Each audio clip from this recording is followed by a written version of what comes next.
नमस्कार दोस्तों, नया साल बहुत बहुत मुबारक हो।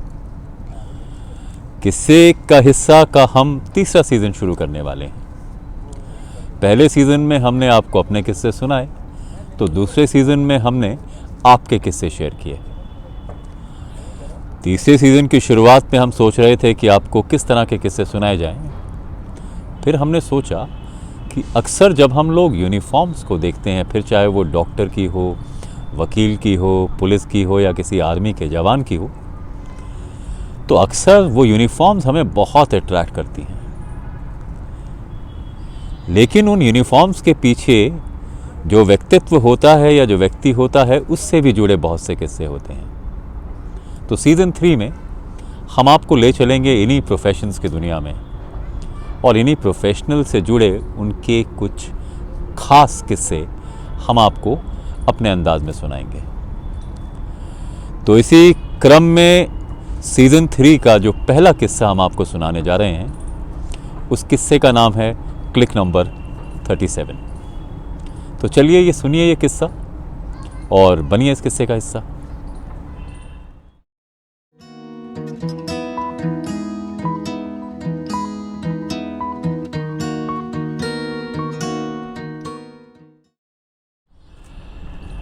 अगर आप थोड़े पुराने हैं या यूँ कहें अगर आपने 1990 या 2000 का दौर देखा है, तो आप जानते होंगे कि उस समय हॉट शॉट कैमरा बहुत प्रचलित था। आप उसमें कोडैक की 200 वाली रील डालते थे और फिर आपको लगता था कि उस रील में जितने क्लिक किए जाएं उतने बेहतर हैं। तो किस्से को आपको चलिए शुरुआत से सुनाते हैं। और ये किस्सा हमें भेजा है डॉक्टर आलोक लखनपाल में, जिनके नाम के आगे डॉक्टर तो है लेकिन पेशे से वो एक मंजे हुए एडवोकेट हैं। क्लिक नंबर 37 डॉक्टर आलोक लखनपाल का किस्सा है। बात उन दिनों की है जब डॉक्टर आलोक लखनपाल कॉलेज में पढ़ा करते थे। अब कॉलेज के दिन फकीरी के दिन होते हैं। जहाँ मौका मिला, कॉलेज से कुछ छुट्टियाँ हुई तो आपको लगता है चलिए कहीं घूम आया जाए। और ये घूमना कोई बहुत प्लान्ड घूमना नहीं हुआ करता है। कॉलेज के दिनों में अक्सर आपको लगता है कि चलिए साहब, जितने पैसे हैं उस हिसाब से जगह को चुन लिया जाए और जब तक पैसे हैं तब तक उस जगह को घूमा जाए, और जब पैसे ख़त्म हो जाएंगे तो चलिए वापस चला जाए। तो कुछ ऐसा ही आलोक लखनपाल ने भी सोचा। तो उन्होंने अपने एक मित्र से कहा, बात तब की है जब वो कॉलेज में थे, 1995 का साल था। तो उन्होंने अपने दोस्त से कहा कि चलिए कहीं घूम आया जाए, अभी कॉलेज की छुट्टियां हैं। तो प्लान बना कि देखिए, टूरिज़्म के लिए जो इंडिया में स्वर्ग है वो तो गोवा है। तो गोवा जाया जाए और बीचेस पे घूमा जाए और गोवा की आज़ाद जो एनवायरनमेंट है उसका लुत्फ़ उड़ाया जाए। प्लान बन गया। प्लान सिर्फ जाने भर का था। दोनों दोस्तों ने पैसे इकट्ठे किए और कहा कि चलिए अभी कहाँ कोई बुकिंग की जाएगी, वहीं चलकर देखा जाएगा कि कहाँ ठहरा जाए। घूम फिर के जितने दिन पैसे बचेंगे उतने दिन ठीक, फिर वापस आया जाएगा। आजकल हम घूमने जाने से पहले मेक माई ट्रिप और यात्रा.com और दूसरे कितने पोर्टल्स पे जाके एयर टिकट से लेके, रेल टिकट से लेके होटल की बुकिंग की बात करते हैं। कहीं ना कहीं दोस्तों, इतनी प्लानिंग में घूमने का जो एक्साइटमेंट है वो ख़त्म हो जाता है। इतनी प्लानिंग के बाद जब आप जाते हैं तो सरप्राइज़ के लिए आप कोई जगह ही नहीं छोड़ते। खैर, 1995 का दौर था, प्लान बन चुका था। तो वो दिन भी आया जब ट्रेन पकड़नी थी और गोवा जाना था। जब आपके पास पैसे सीमित होते हैं तो आप सब चीज़ों में एक ऑर्गेनाइजेशन ढूंढ ही लेते हैं। आप प्लान उसी तरीके से करते हैं कि कम से कम किराए में पहुंचा जाए, कम से कम किराए की जगह ढूंढी जाए, ताकि घूमने के दिनों में कटौती ना करनी पड़े। तो गोवा एक्सप्रेस में टिकट बुक कराई गई। हालांकि अगर आज की दृष्टि से देखा जाए तो उस समय दिल्ली से गोवा पहुंचने में गोवा एक्सप्रेस कुछ 27-28 घंटे लगाती थी। पर इस सब की फिक्र ना तो डॉक्टर आलोक लखनपाल को थी, ना उनके दोस्त को। निज़ामुद्दीन स्टेशन से ट्रेन पकड़ी गई और वास्को डी गामा तक जाना था। तैयारी पूरी हो चुकी थी, दो दोस्त गोवा के अपने सफ़र पर निकल चुके थे। अक्सर आपने फिल्मों में देखा होगा कि बहुत से नाते और बहुत से दोस्त आपके ट्रेन के सफ़र में भी बन जाते हैं। ऐसा इसलिए भी है क्योंकि जब आप थर्ड क्लास या सेकंड क्लास से सफ़र करते हैं तो आपको आपके जैसे बहुत सारे लोग भी डब्बों में मिल जाते हैं। तो ये दोनों दोस्त जब अपने डब्बे पर पहुँचे तो उन्होंने देखा कि इन्हीं की उम्र के कुछ नौजवान भी वहाँ पर हैं। इसके अलावा 2 फिरंगी लोग भी हैं उस डब्बे में। तो दोनों ने सोचा चलिए सफ़र बढ़िया कटेगा। फिर सफ़र शुरू हुआ। अगर आप निज़ामुद्दीन से गोवा जाते हैं तो फिर आप यूपी की सरहदों को पार कर मध्य प्रदेश एंटर करते हैं, उसके बाद महाराष्ट्र और फाइनली आप गोवा के करीब पहुंचते हैं।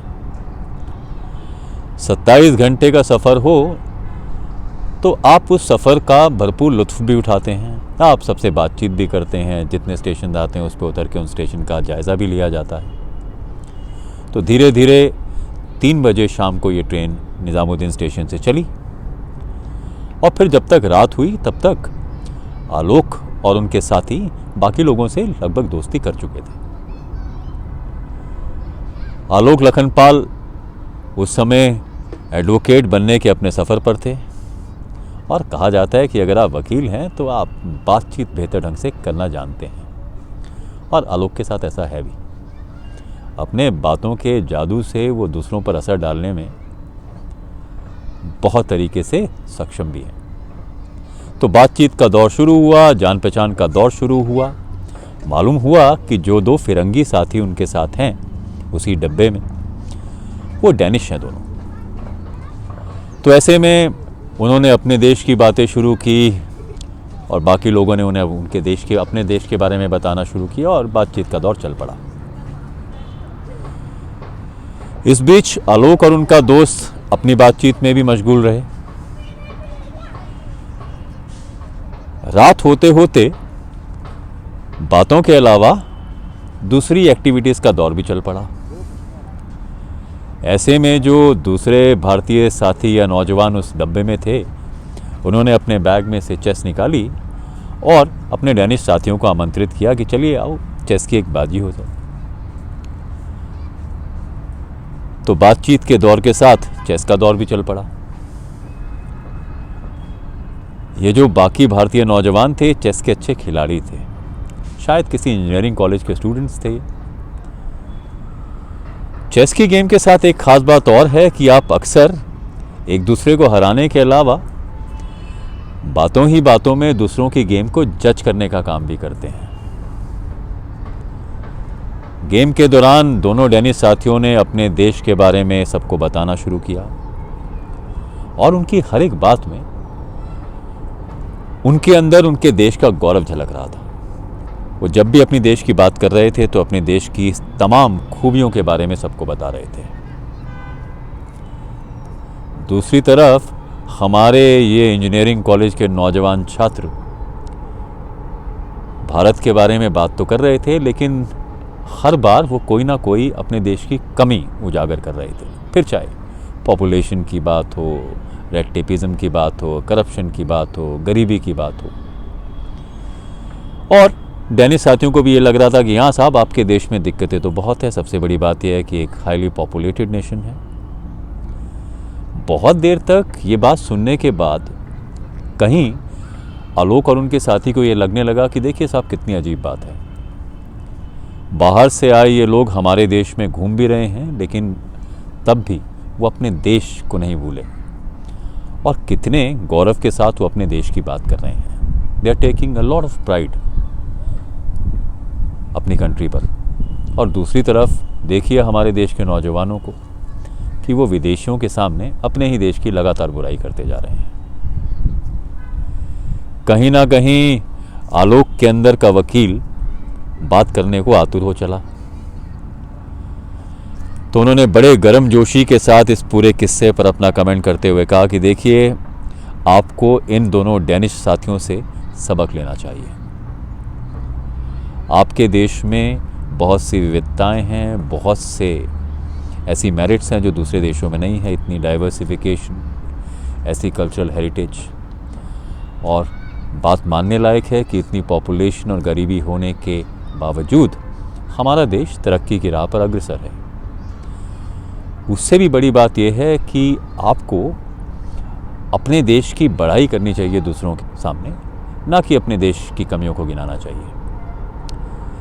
इंजीनियरिंग स्टूडेंट्स को हालांकि ये बात अच्छी लगी या बुरी, ये तो नहीं कहा जा सकता, पर हाँ, आलोक और उनके मित्र ने जब उन्हें इस तरह से समझाने की कोशिश की तो उन्होंने अपनी देश की बुराई करना बंद कर दिया। डेनिश साथियों को भी लगा कि देखिए साहब, ये जो दो नए लड़के आए हैं, इन्होंने अपने देश के बारे में जो बातें बताई वो सच में गौर करने लायक है। फिर गेम का दौर चला।